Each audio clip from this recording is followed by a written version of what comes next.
The 2026 World Cup has only been going for 2 days and 4 matches, but it has already given us every story football can possibly tell. A flood of red cards in a dramatic and courageous opening match. A hard-fought draw when the co-host was held, and a devastating 4-1 victory when host nation USA showed their true power. 4 games, 12 goals, 3 red cards, a 17-year-old making his World Cup debut, and hundreds of thousands of fans packing stadiums from Mexico City to Los Angeles, from Guadalajara to Toronto. Today we're going to recap all 4 matches, analyze the situation in Groups A, B, and D, and look ahead to what's coming next. And if you enjoy these World Cup videos, please hit like and subscribe so you don't miss the upcoming ones. Thank you so much.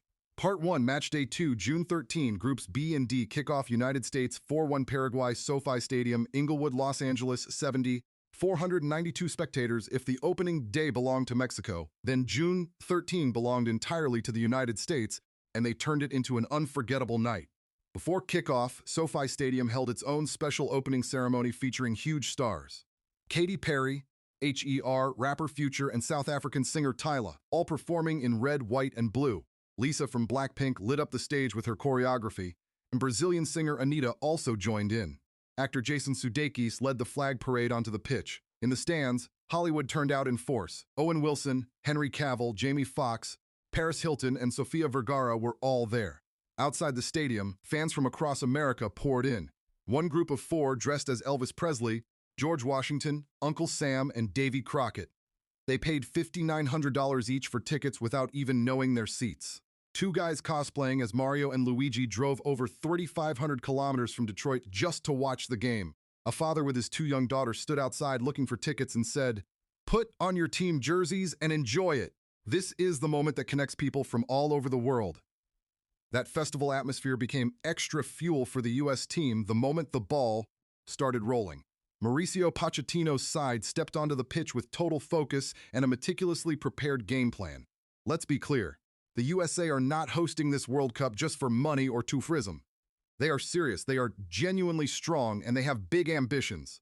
Pochettino, the Argentine coach famous for his brutal fitness drills at Tottenham, where he reached the 2019 Champions League final, and later at PSG and Chelsea, has brought a completely new identity to the U.S. team. Relentless high pressing, non-stop intensity, never giving the opponent a second to think or breathe. That's Pochettino's signature. He demands his players run 11 to 12 kilometers every match, press everywhere, and force mistakes through pressure rather than waiting. Right from the first minutes, Paraguay were completely suffocated. In the 7th minute, Weston McKennie found Christian Pulisic on the left. Pulisic, the AC Milan star, used his individual skill to beat 2 defenders and cut the ball back. It deflected off Paraguay's Damian Bobadilla and went into the net. Own goal, 1-0 to the USA. Pochettino's tactics were built around exploiting the wings. On the left, Fulham's Antonee Robinson bombed forward while Pulisic cut inside to create space. On the right, Timothy Wee ran riot with speed and dangerous crosses. They used a 4-2-3-1 shape when defending that turned into a 3-2-5 when in possession. One fullback pushed up as a winger, creating numerical superiority on the flanks, forcing the opponent to sit deep and opening up the center. In the 31st minute, Pulisic once again burst in from the left and played in Folarin Balogun, who finished neatly 2-0. Balogun had already had a goal disallowed for offside, showing his constant movement and threat. Then, in the 45+5th minute, Malik Tillman delivered a beautiful through ball. Balogun took it, cut back, and smashed an unstoppable shot into the top corner, 3-0. SoFi Stadium erupted, 3 goals in 38 minutes. A whirlwind attack that left Paraguay completely helpless. Balogun's story deserves its own chapter. Born in Brooklyn, New York to a Nigerian family, he moved to London before he was even 1 year old. He joined Arsenal's academy at age 8, played for England's youth teams up to U21, scoring 10 goals in 27 games. In 2023, he chose to represent the United States from the heart instead of England or Nigeria. After shining at Reims with 21 goals in 37 matches, Monaco bought him from Arsenal for €40 million. In the 2025-26 season, he was voted the best player at Monaco. And now, on the pitch in the city where he was born, Balogun became the first American to score a brace in a World Cup match since 1930, and the 4th player in a row to score a brace in a host nation's opening game across the last 4 World Cups. following Neymar in 2014, Denis Cheryshev in 2018, and Enner Valencia in 2022. In the second half, Paraguay brought on attacking midfielder Mauricio for Bobadilla and created more pressure. In the 73rd minute, Julio Enciso delivered a clever pass and Mauricio finished neatly, 3-1, giving them a glimmer of hope. But that goal only woke the USA up even more. Pochettino introduced Giovanni Reyna for Tillman in the 82nd minute, and in the 90+8th minute, Reyna unleashed a spectacular long-range strike to make it 4-1. SoFi Stadium exploded one final time. Balogun was named man of the match. The stats showed total domination. USA had 65% possession to 35%, XG 1.35 to 0.47. President Donald Trump ultimately did not attend SoFi Stadium despite earlier rumors. Secretary of State Marco Rubio represented the White House instead. But it didn't dampen the atmosphere at all. It was still a perfect night for American soccer. Canada 1-1 Bosnia and Herzegovina BMO Field. Toronto, 43,002 spectators before the explosion in LA. Match day 2 began in the afternoon in Toronto with equally electric energy. Thousands of Canadian fans marched to BMO Field waving red and white flags and singing. But they weren't alone. Hundreds of Bosnian fans held their own march through the streets. Many had flown from Bosnia to watch their team at a World Cup for the first time since 2014. Toronto's large Bosnian-Canadian community filled the stands in yellow and green. One Bosnian-Canadian girl named Layla Mike told the BBC, "Today I am 100% Bosnian. I would have sold an arm and a leg for this ticket, but here I am." Canada's own opening ceremony was also impressive. Alanis Morissette sang the national anthem to a roaring crowd. Michael Bublé performed with a choir leading everyone in Bring It On Home to Me, and they were joined by Alessia Cara, Palestinian-Canadian singer Eliana Jesse Reyes, Nora Fateh, and Indigenous artist William Prince from Manitoba. Prime Minister Mark Carney was absent because he was in France preparing for the G7 summit, but that didn't reduce the passion. Over 43,000 fans packed BMO Field while the free Toronto fan zone outside was also overflowing.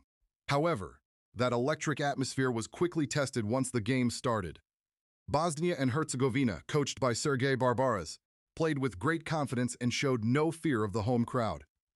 In the 21st minute, from a corner, veteran center-back Sead Kolasinac headed the ball toward the far post and Jovetic powered home a close-range header, 1-0. BMO Field fell silent. Canada, under Jesse Marsh and playing a 4-4-2 with high pressing and pace on the wings, tried to respond. Jonathan David's low shot was saved by Nicola Vasil. Tani Oluwaseyi had a clearer chance but fired over the bar. Notably, Captain Alphonso Davies did not start. The Bayern star is still recovering from a hamstring injury sustained in May and wasn't 100% ready.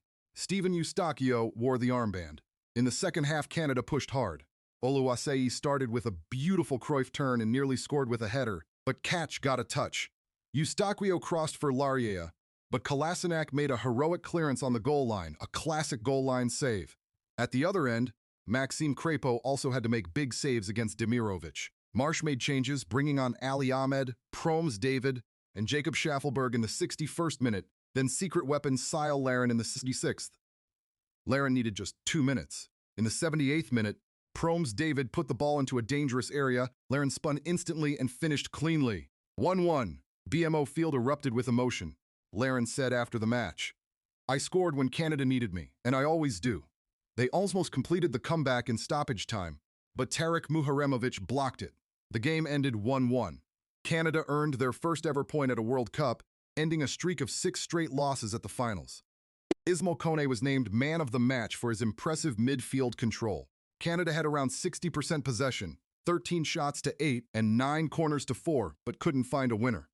Marsh was honest afterward. "I was disappointed with the first half. We weren't aggressive enough.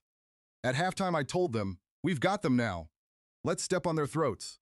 Part 2 Summary of Opening Day. June 12, Group A Opening Day on June 12 in Mexico delivered 2 emotional matches in Group A. The tournament opener at Estadio Azteca in front of 80,824 fans saw Mexico beat South Africa 2-0 with goals from Julian Quiñones in the 9th minute and Raul Jimenez in the 67th. But what made history was the 3 red cards. South Africa's Fefelo Sithole sent off in the 49th minute. A substitute received a red in the 84th for striking Roberto Alvarado, and Mexico's captain Edson Alvarez, C. Montes, was also sent off in the 90+2nd minute. 3 reds in one opening World Cup match, an unprecedented record. On top of that, 17-year-old Gilberto Mora, 17 years and 240 days, came on and became the 6th youngest player in World Cup history. Quiñones was named man of the match. The second game that day at Estadio Akron in Guadalajara saw South Korea come from behind to win 2-1 against Czechia. Czech captain Vladimir Koufal headed them in front in the 59th minute from a long throw-in. But South Korea fought back fiercely. Hwang In-beom equalized in the 67th with a brilliant spin move that beat both the goalkeeper and a defender. Then substitute Oh Hyun-gyu scored the winner in the 80th minute from a low cross by Hwang. South Korea controlled 62% of the ball with 88% pass accuracy, and Hwang In-beom was the hero with a goal and an assist. Part 3, standings after 2 days. After 2 days, the picture in the 3 groups is starting to take shape. Group A is the clearest. Mexico lead with 3 points plus 2 goal difference. South Korea are second with 3 points plus 1. Czechia third with 0 points 1. South Africa last with 0 points 2. The top 2 have a big advantage while Czechia and South Africa face an uphill battle. Mexico will miss Captain Montes. South Africa are missing 2 players due to red cards. Group D already has a clear leader. USA top with 3 points and plus 3, the best goal difference of any team so far. Paraguay are bottom with 0 and 3. Australia and Turkey are yet to play. They face each other at 11 a.m. on June 14. Group B is the most open. Canada and Bosnia share 1 point each after the 1-1 draw, while Qatar and Switzerland are still to play. Their match is at 2 a.m. on June 14 at Levi's Stadium in Santa Clara. Nothing is decided yet.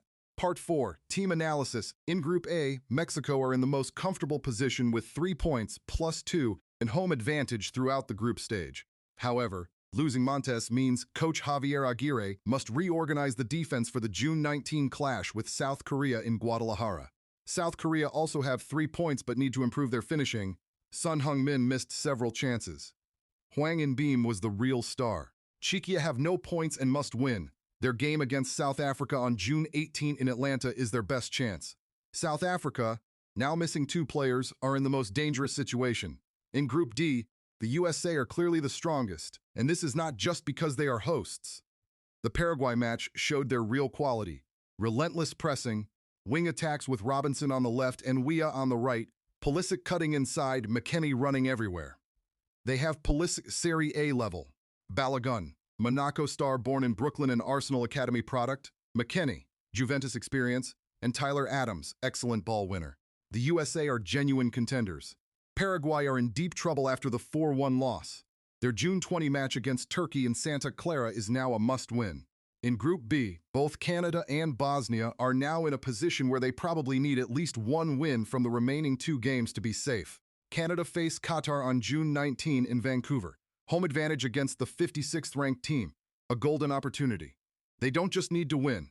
They need to win well and score plenty of goals in case third-place comparisons come into play. Bosnia faced the same situation. 1 point sounds okay, but their next game against Switzerland, 19th in the world and the strongest team on paper, at SoFi Stadium will be extremely tough. If they don't win, the final match against Qatar on June 25 in Seattle will be a do-or-die final, and they will also need a big scoreline. Part 5, 4 matches, every football story possible. These 4 opening matches of the 2026 World Cup have delivered almost every element fans could dream of. Historic red card chaos in Mexico versus South Africa, the historic debut of 17-year-old Gilberto Mora, South Korea's fighting comeback after trailing in the 59th minute, Canada's dramatic equalizer through super sub Folarin in the 78th minute to earn their first ever World Cup point, and the USA's ruthless 4-1 demolition with Pochettino's non-stop pressing. From red card drama to thrilling comebacks, from tense draws to total dominance. The 2026 World Cup has only just begun and has already proven it. Will be must-watch football from the first minute to the last. Part 6, preview of tomorrow. June 14 tomorrow, the World Cup continues with 4 more matches. Qatar versus Switzerland at 2 a.m., Levi's Stadium, Santa Clara, Group B. Brazil versus Morocco at 5 a.m., MetLife Stadium, New Jersey, Group C. Haiti versus Scotland at 8 a.m. Australia versus Turkey at 11 a.m., BC Place, Vancouver, Group D. We'll be back with the results and more analysis. The 2026 World Cup after 2 days has already shown the power of host USA with their relentless pressing and Pochettino's wing-focused tactics, the worries of co-host Canada after being held to a draw, the incredible fighting spirit of South Korea, the historic red card reign in the opener, and the reality that no match is easy. 12 goals, 3 red cards, 3 groups already underway. The tournament is only on day 2, and it's already packed with stories.